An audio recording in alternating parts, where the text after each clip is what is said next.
வணக்கம் வியூவர்ஸ், நான் அட்வொகேட் தேவிதாரா.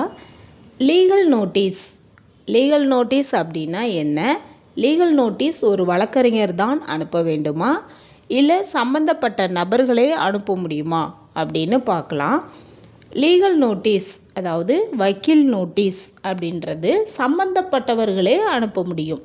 இல்லை ஒரு அட்வொகேட்டு தான் அனுப்பணும் அப்படின்னா அட்வொகேட்டை கன்சல்ட் பண்ணி சம்பந்தப்பட்ட நபர்களே அனுப்பலாம். ஒரு சட்ட பிரச்சனை சம்பந்தமாக எந்த ஒரு தனிநபரும் மற்றொரு தரப்பினருக்கு முறையாக தெரிவிக்க விரும்பும் ஒரு சட்டப்பூர்வ அறிவிப்பு அப்படின்னு சொல்லுவாங்க. லீகல் நோட்டீஸை அனுப்புறதுக்கு முன்னாடி அந்த விவரங்கள் என்ன அப்படின்றத தெரிஞ்சு வச்சுக்கணும். லீகல் நோட்டீஸ் ஒரு முறையாக அறிவிப்பாக தான் இருக்கும். இந்த லீகல் நோட்டீஸ் அனுப்புவது மூலமாக அனுப்புபவரின் குறைகளையும் அவரின் கோரிக்கைகளையும் தெரியப்படுத்துவதற்கு ஒரு வழியாக இருக்கும். இந்த சட்ட அறிவிப்பு ஒரு வழக்கறிஞர் தான் அனுப்ப வேண்டும் அப்படின்னு கிடையாது. பாதிக்கப்பட்ட சம்பந்தப்பட்ட நபரே இந்த நோட்டீஸை அனுப்ப முடியும். அது எப்படின்னு பார்க்கலாம். ஃபஸ்ட்டு என்னென்ன காரணங்களுக்காக லீகல் நோட்டீஸ் அனுப்பலாம் அப்படின்னா, கடன் செலுத்தாதவர்கள், அதாவது கடனை வாங்கிட்டு திருப்பி செலுத்தாதவர்களுக்கு ஒரு அறிவிப்பு நோட்டீஸு கொடுக்கலாம். வாடகை செலுத்தாதவர்கள், ஒரு வீட்டில் குடியிருந்துட்டு அதை வீட்டை காலி செய்ய முடியாமல் வாடகை கொடுக்காம பிரச்சனை செய்கிறவங்களுக்கு ஒரு அறிவிப்பு நோட்டீஸ் மூலமாக தெரியப்படுத்தலாம். தன்னுடைய ஒப்பந்தத்தை மீறுபவர்கள், ஒரு நோட்டீஸ் ஒப்பந்தத்தை மீறுபவர்களுக்கும் லீகல் நோட்டீஸ் கொடுக்கலாம். இப்போது ஒருவரின் பெயருக்கோ புகழுக்கோ களங்கம் விளைவிக்கும் வகையில் ஏதாவது பிரச்சனை பண்ணாங்கன்னா அவங்களுக்கு சட்ட அறிவிப்பு அனுப்பலாம். இப்படி தனிப்பட்ட காரணங்களுக்காக லீகல் நோட்டீஸ் அனுப்பலாம். லீகல் நோட்டீஸ் அந்தந்த அறிவிப்பிற்கு தகுந்தாற் போல் மாறுபட்டு அனுப்பலாம். இருந்தாலும் லீகல் நோட்டீஸுக்கு அப்படின்னு ஒரு பொதுவான சில தகவல்கள் கண்டிப்பாக இருக்கணும். அதில் அனுப்புபவரின் பெயர் மற்றும் முகவரி, சட்டப்பூர்வமான காரணம் என்ன அப்படின்றது இருக்கணும். எந்த நோக்கத்திற்காக, அதாவது எந்த கோரிக்கைக்காக இந்த லீகல் நோட்டீஸ் அனுப்புகிறோம் அப்படின்ற டீட்டெயில்ஸ் இருக்கணும்.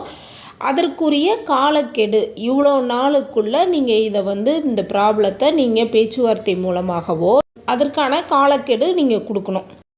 அந்த அனுப்புபவரின் வழக்கறிஞரோட கையொப்பம் மற்றும் அவருடைய விவரங்கள் இவையெல்லாம் லீகல் நோட்டீஸில் கண்டிப்பாக இருக்கணும். அப்போ தான் அந்த லீகல் நோட்டீஸ் முழுமையாக இருக்கும். சட்டப்பூர்வ அறிவிப்பின் நோக்கம் என்ன அப்படின்னா, அந்த நோக்கம் தெளிவாக இருக்கணும். அந்த டீட்டெயில்ஸில் ஒரு குறிப்பிட்ட செயலை நிறுத்துவதற்காகவோ அல்லது ஒரு குறிப்பிட்ட செயலுக்கு இழப்பீடு வழங்குமாறு கேட்டுக்கூட லீகல் நோட்டீஸ் அனுப்பலாம்.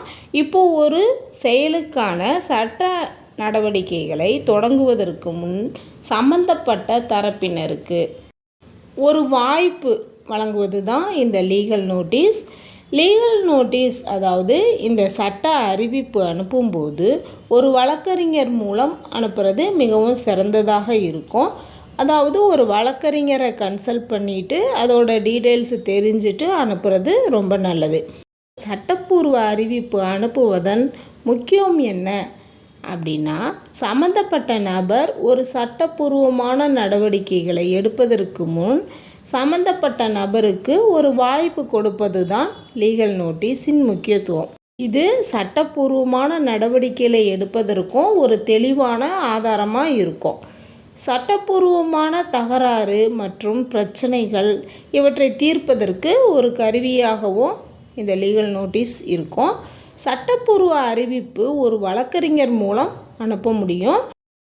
சட்டப்பூர்வ அறிவிப்பை பதிவு செய்யப்பட்ட அஞ்சல் மூலம் அனுப்புவது மிகவும் சிறந்ததாக இருக்கும். ஒரு ப்ரூஃபாகவும் இருக்கும். லீகல் நோட்டீஸ் அனுப்பிய பிறகு என்ன ஆகும் அப்படின்னா, லீகல் நோட்டீஸ் அதாவது சட்டப்பூர்வ அறிவிப்பை அதை வாங்கி கொண்டவர் அந்த நோட்டீஸுக்கு 30 நாட்களுக்குள் பதிலளிக்க வேண்டும். அதற்கு மீடியேஷன் மூலமாகவோ பேச்சுவார்த்தை இல்லை ஏதாவது ஒரு சொல்யூஷன் மூலமாக அந்த ப்ராப்ளத்தை சால்வ் பண்ணுறதுக்கு 30 நாட்களுக்குள் ஏதாவது ஒரு வழி செய்ய வேண்டும். அப்படி அந்த 30 நாட்களுக்குள் அவர் பதில் அளிக்காவிட்டால் சட்டப்பூர்வமாக நடவடிக்கை எடுக்கலாம் அப்படின்னு அர்த்தம். ஸோ ஒரு வழக்கறிஞரை கலந்து ஆலோசித்து சட்டப்பூர்வ அறிவிப்பை அனுப்புவது மிகவும் சிறந்ததாக இருக்கும். தேங்க்யூ.